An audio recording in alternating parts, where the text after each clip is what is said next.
Raycasts in Unity are useful for creating connections between scripts and objects that interact but don't collide. For example, you can use a raycast to select another object by clicking on it or pointing at it. You can use them to shoot weapons or create an enemy's line of sight, or you could use a raycast to detect what's around an object, such as to perform a ground check or measure how high up an object is. However, while raycasts can be very straightforward to use, if you're just getting started with Unity, they can be a little unintuitive. And because there are so many different versions of the raycast function, knowing which one to use and when can be a little tricky. In this video, you'll learn how raycasts in Unity work, the differences between the various raycast functions, and how to use them in your project. So what exactly is a raycast? The raycast function is typically made up of three different parts: a ray, a Raycast Hit variable, and the raycast function itself.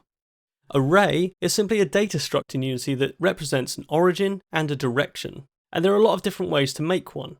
For example, it's possible to create a ray in the world based on the position of the mouse, which can be useful for selecting objects, or from a position on the viewport, such as shooting a ray from the centre of the screen, which can be useful for making weapons. Or you can create your own ray by passing in the origin and direction values manually. The origin is a vector 3 position in the world that the ray will start from, such as the transform position of an object, for example, while the direction of travel is defined by a normalized vector 3. What is a normalized vector 3? Typically, a vector is a definition of direction and length, whereas a normalized vector, or unit vector, is a definition of direction only, where the length of the vector is always 1. Ready-made unit vectors, such as the forward direction of an object, for example, can be used to point a ray along an object's blue z-axis. Or, to get the direction towards an object, simply subtract the position of the target from the origin and normalize the result. Together, the origin and direction values can be used to define a new ray variable that can be used with the raycast function. It's possible to declare this outside of the raycast function, meaning that you can cache your ray once and use it when you need to. However, chances are the position and the direction of the ray you create are likely to change, particularly if you're using the ray every frame. As a result, it can be easier to declare the ray just before the raycast function, or in the raycast function itself when passing it in. The Raycast Hit variable is a data struct in Unity that contains information about a ray's collision with an object. Put simply, when a ray does successfully hit something, you'll be able to use the Raycast Hit data to check what the object was, where it happened, or the tag of the collider that was hit. Just like a ray, the Raycast Hit variable can be declared outside of the raycast function. However, because you might typically only need to access Raycast Hit data when a ray successfully collides with something else, you might find it easier to declare a temporary hit data variable when the function is called and only use it inside the body of the raycast function.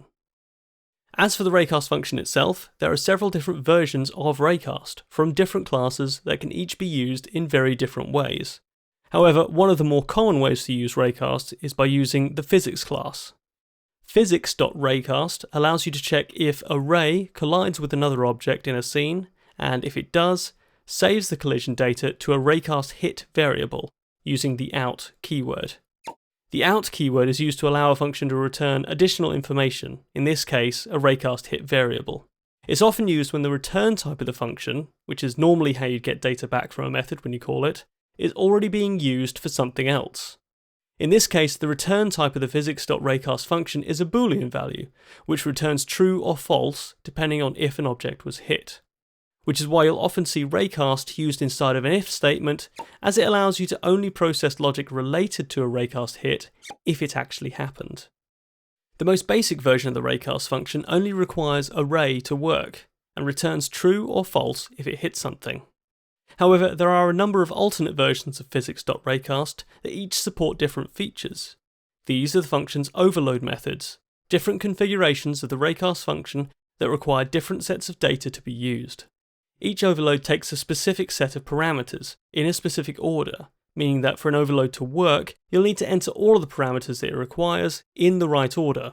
For example, it's possible to set a max distance, which limits how far the ray is checked, or to exclude certain layers from being hit at all, using a layer mask. Layer masks allow you to specify which layers of objects in your game a raycast check should include and which ones it should ignore. This can be useful when you're working with a large scene with many different types of objects and colliders, and you only want to check for collisions against some of them. So how does it work? The easiest way to use a layer mask is to create a public layer mask variable. Then, in the inspector, use the drop-down menu to select the layer you do want to check for collisions against, and pass the layer mask variable into the Raycast function's parameter.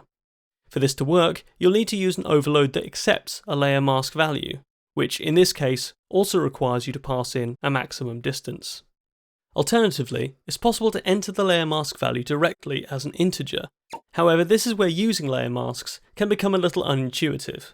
When using layer masks for the first time, you might assume that it's possible to simply pass in the number of the layer you want to use. However, in most cases, this won't work how you expect it to. This is to do with how layer masks work behind the scenes.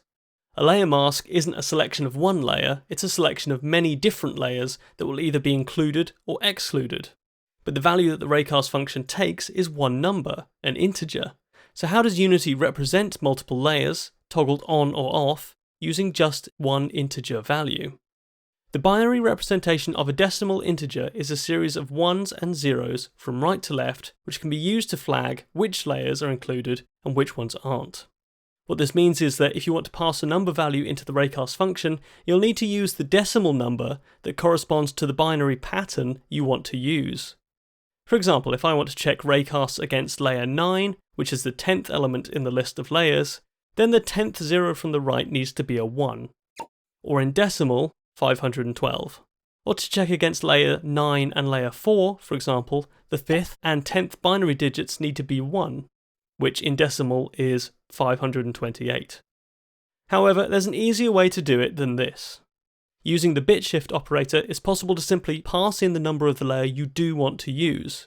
This works by passing in 1, which in binary is also 1, and then moving it over by the number of the layer you want. Or you can use the bit inverse operator to exclude a layer and select everything else. Lastly, different overload methods of the Raycast function allow you to choose whether trigger colliders should be included or not. This can be useful if you're using trigger colliders to set up area-based functionality in your game, but you don't want them to interfere with Raycast checks, as they will by default. It works by using a query trigger interaction property, which contains 3 options: ignore, which ignores trigger colliders, collide, which will allow triggers to be picked up by Raycast checks, and use global, which will use the global setting, which is found in the physics or physics 2D settings menu.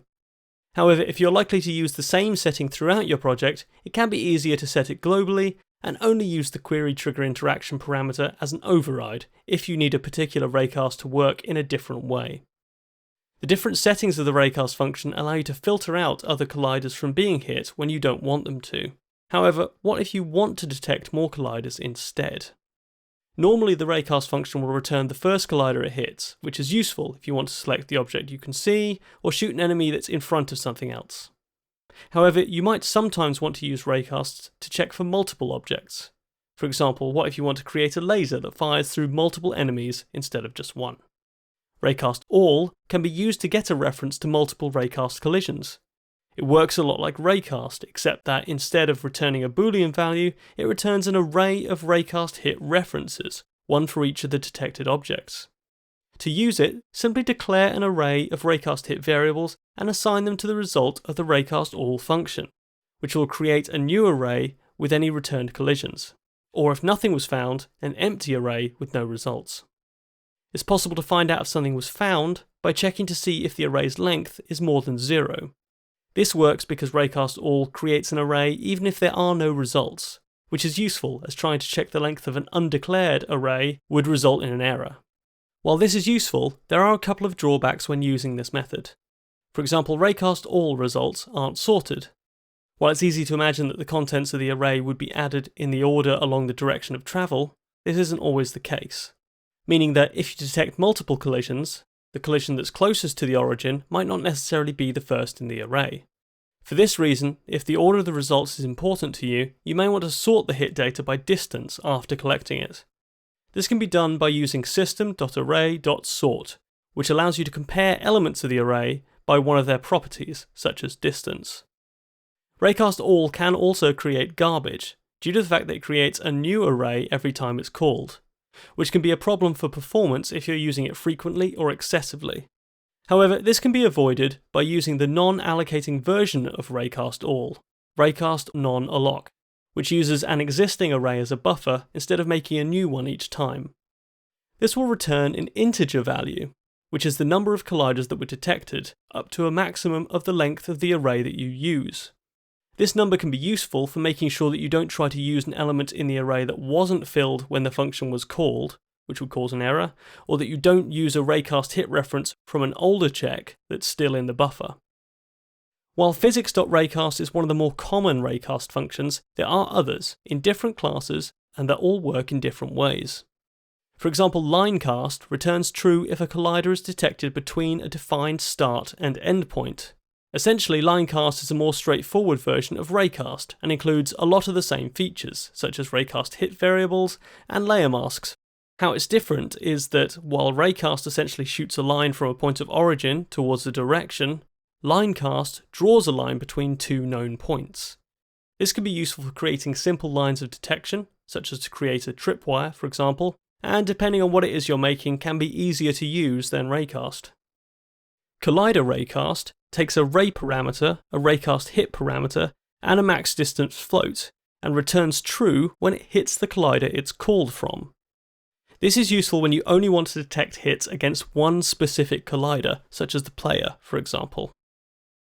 Spherecast, capsulecast, and boxcast all work in a similar way. Instead of using a line, they project a primitive shape into the scene instead.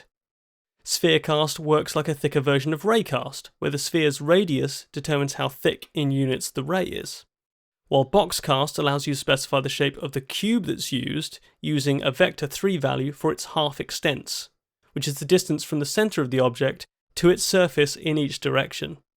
For example, a vector 3 value of 0.5 in all directions creates a 1-unit cube.